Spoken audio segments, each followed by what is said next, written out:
وہ ہو رہا ہے پاکستان میں جو میں کبھی بھی نہیں سوچتا تھا کہ ہماری ملک میں ہو سکتا ہے. نہ کوئی ہماری روایتوں کی کوئی فکر کرتا ہے, نہ جو ہمارا دین جو نبی صلی اللہ علیہ وسلم کی سنت تھی, حکم دیتے تھے کہ جنگ پہ جاؤ تو عورتیں بچے بوڑھوں کو, آپ نے دشمنوں کے عورتیں بچے بوڑھوں کو ہاتھ نہیں لگانا. یہاں نہ بوڑھے دیکھے جاتے ہیں, ماں باپ نہ دیکھے جاتے ہیں, نہ بچے دیکھے جاتے ہیں, نہ عورتیں. میری بہن, میری 3 بہنیں, ان تینوں کے کچھ نہ کچھ ان کے اوپر, ایک بہن کے اوپر کرپشن کیسز ڈالے ہوئے ہیں, دوسرے کے بیٹے کے اوپر FIR کاٹ دیے ہیں, ایک کے اوپر ایک کا بیٹا باہر چلا گیا ہے, پاکستان سے باہر چلا گیا. تو ان سب کے اوپر کوئی نہ کوئی کیسز چل رہے ہیں, بیوی کے اوپر کیسز چل رہے ہیں.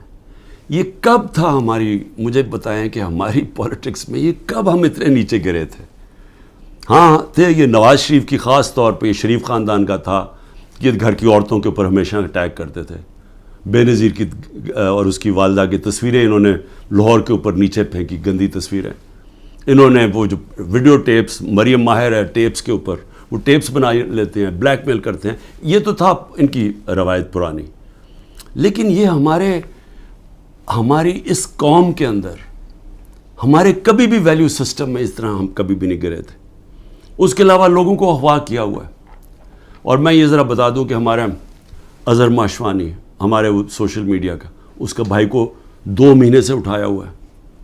ہمارا جو علی اوان ہے ہمارے اسلام آباد سے, جو MN ہے, ان کے بھائی کو, وہ ایک پروفیشنل ہے, اس کا تعلق ہی کوئی پارٹی سے نہیں ہے, اس کو اغوا کر کے لے گئے.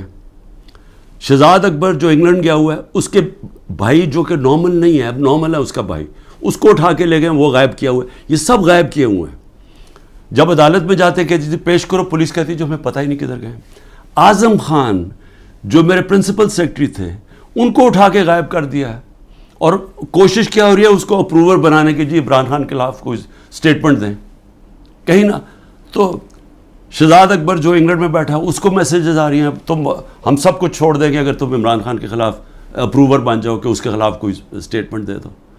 اور عمران ریاض, اب اس کا کیا تعلق تھا 9 مئی کے ساتھ, وہ غائب کیا ہوا ہے. اس کو بھی عدالت کہہ رہی ہے اس کو بلاؤ, وہ بھی نہیں آ رہا.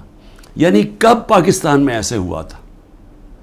کون سے ایک ملک جو کہتا ہے, ابھی بھی ہم کہتے ہیں ہم جمہوریت ہیں, کس ملک کے اندر اس طرح کی نہ عدالتوں کی سنی جاتی ہے, نہ لوگوں کے فنڈامنٹل رائٹس کی کسی کو کوئی پرواہ ہے؟ جو مرضی طاقتور جو فیصلہ کرتا ہے, وہ سمجھتا ہے وہ کرنا چاہے وہ کر سکتا ہے. تو میرا سوال یہ ہے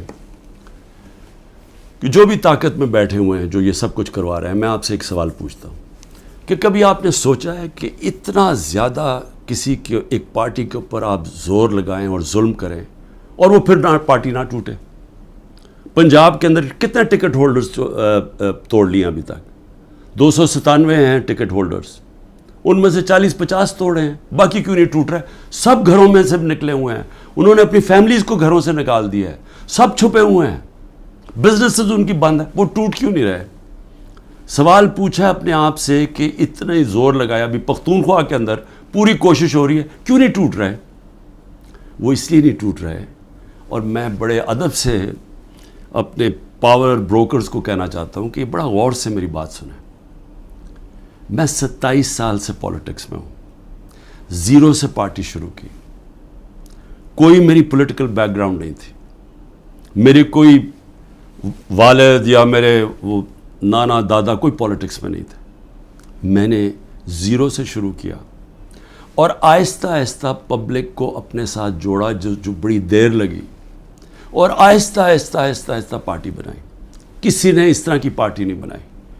ذوالفقار علی بھٹو پہلے 8 سال ایک ملٹری ڈکٹیٹر کے منسٹر رہے تھے, اور پھر رائٹ لیفٹ کی سیاست, ساری پولیٹکس ختم کر دی تھی ایوب خان نے, ایبڈو لگا دیا تھا, سارے پولیٹیکل پارٹیز میں بین کر دیا تھا.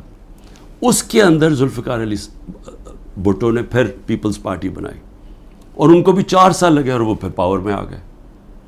اور اس کے علاوہ باقی کسی کا باپ پارٹی تھا, کسی کا دادا تھا, کسی کا نانا تھا.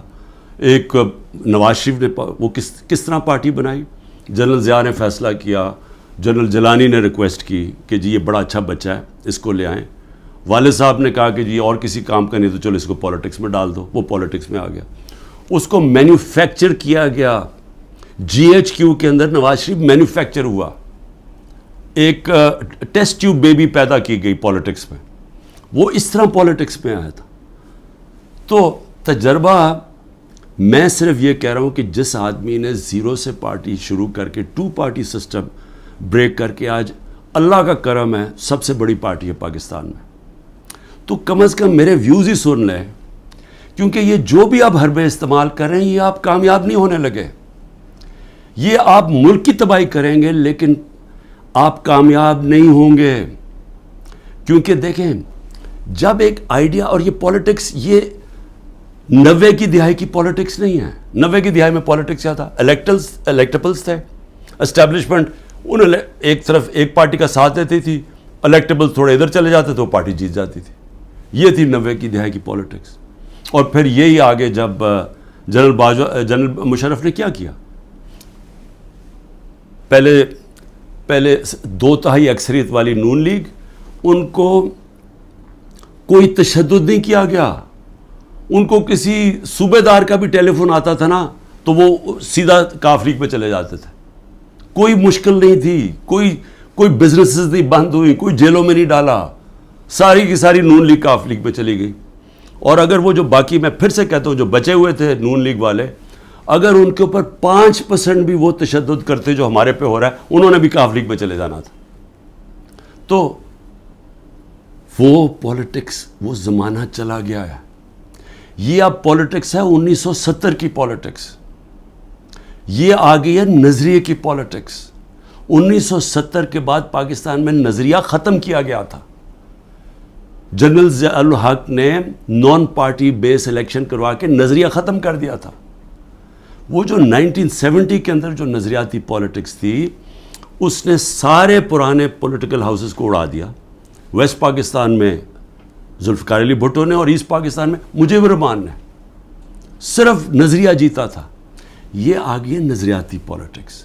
یہ جو لوگ, یہ جو ہمارے لوگ ہیں, وہ اتنی مشکلات کے بغیر کیوں نہیں چھوڑ رہے؟ کہ ان کو پتہ ہے کہ جب وہ چھوڑیں گے ان کی پالیٹکس ختم ہو جائے گی. ان کو پتہ ہے کہ ووٹر جو نیچے بیٹھا ہوا ہے, وہ ووٹر کہہ رہا ہے کہ اگر آپ نے تحریک انصاف کے ٹکٹ کے اوپر نہ لڑے, ہم آپ کو ووٹ نہیں دیں گے. وہ لوگ کہہ رہے ہیں جن کے اپنے ووٹ بینکس ہیں, ان کا اپنا ووٹ بینک کہہ رہا ہے کہ آپ کو صرف ہم تب جتائیں گے جب آپ تحریک انصاف پہ کھڑے ہوں گے. تو قوم کے دل تو اللہ کے ہاتھ میں ہے. اللہ جب لوگوں کے دل بدل دیتا ہے تو انگریزی میں پھر فریز آ جاتا ہے کہ an idea whose time has come.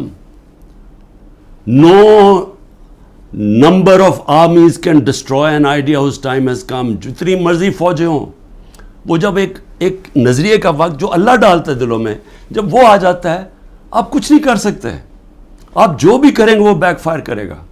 14 مہینے سے کوشش کیا جا رہا ہے کہ نظریہ کو ختم کرنے کا, اور 14 مہینے سے کوئی سروے کروا لیں, آپ کو بار بار ایک ہی رزلٹ آئے گا کہ لوگ اور زیادہ تحریک انصاف کے ساتھ آ گئے.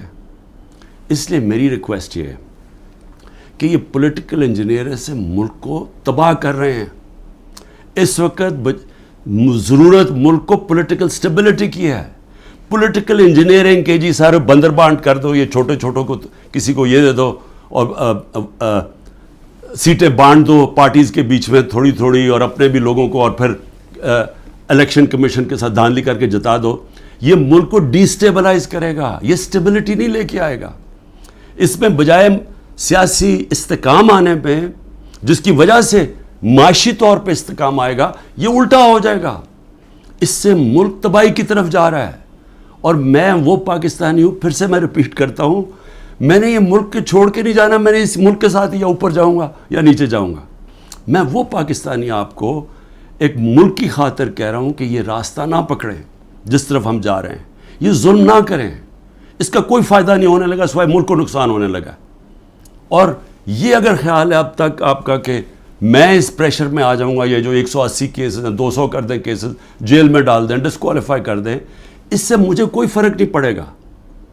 کیونکہ میں نے تو جو بھی ہوگا میں تو اپنے نظریے کے ساتھ کھڑا ہوں، لیکن یہ انجینئرنگ سے ملک کو وہ نقصان ہوگا جو ہماری معیشت کوئی بھی نہیں سنبھال سکے گا، اور وہ سب کے ہاتھ سے نکل جائے گی۔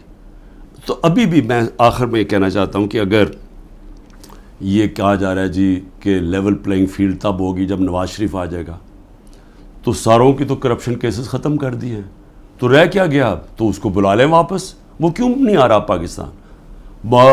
چوری کر کے جیل کی سزا، جیل کی 10 سال کی سزا ملی ہوئی ہے، وہ اپنی کہتا ہے جی میری طبیعت نہیں ٹھیک، میں نے مر جانا ہے اگر مجھے برطانیہ نہ بھیجا، اس کو باہر بھیج دیا۔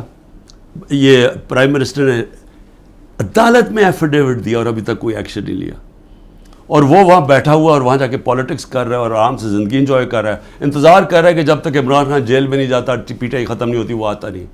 میں کہتا ہوں اس کو واپس بلا لیں، کیونکہ معاف تو ساروں کو کر ہی دیا ہے، اب تو کوئی کرپشن ایشو ہی نہیں گیا۔ اور میں صرف یہ کہتا ہوں کہ صرف یہ میرا ایک چیلنج ہے کہ جس حلقے سے بھی وہ کھڑا ہوگا میں اس حلقے سے کھڑا ہوتا ہوں، اور میں کوئی کیمپین بھی نہیں کروں گا۔ یہ ڈر ہے نا کہ عمران کو جیل میں ڈال دو، میں کیمپین بھی نہیں کرتا، لیکن میں آج آپ کو پاکستان کی عوام کی فیلنگ بتا رہا ہوں کہ یہ ملک بدل چکا ہے۔ یہ ملک کبھی بھی اس طرح کے لوگوں کو اب ووٹ نہیں دے گا۔ قوم کو سوشل میڈیا نے بدل دیا ہے، بچے کے اندر شعور آ گیا ہے۔ وہ چلے گئے دن جب جس کے اوپر شفقت کا ہاتھ اسٹیبلشمنٹ کا آتا تھا وہ جیت جاتا تھا۔ یہ آپ کو پچھلی جولائی کے اندر جب پنجاب کے الیکشنز ہوئے پتہ چل جانا چاہیے تھا کہ لوگوں کی موڈ کدھر جا رہی ہے۔ وہ اگر جولائی میں پورے جو اسٹیبلشمنٹ کی پوری مدد کیے بغیر کے ساتھ، اس کے باوجود الیکشن کمیشن کی پوری مدد، اگر اس کے باوجود ہار گئے تو اب کیا ہوگا ان کے ساتھ؟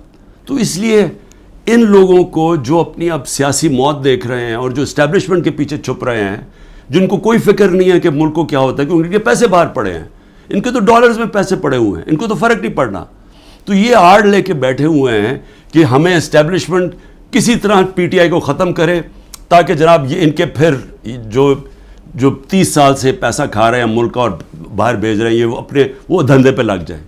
یہ ان کی ہے، لیکن جن لوگوں کا جینا مرنا پاکستان میں ہے ان کو تو سوچنا چاہیے کہ یہ تباہی کی طرف ملک کو نہ لے کے جائیں۔ پاکستان زندہ باد۔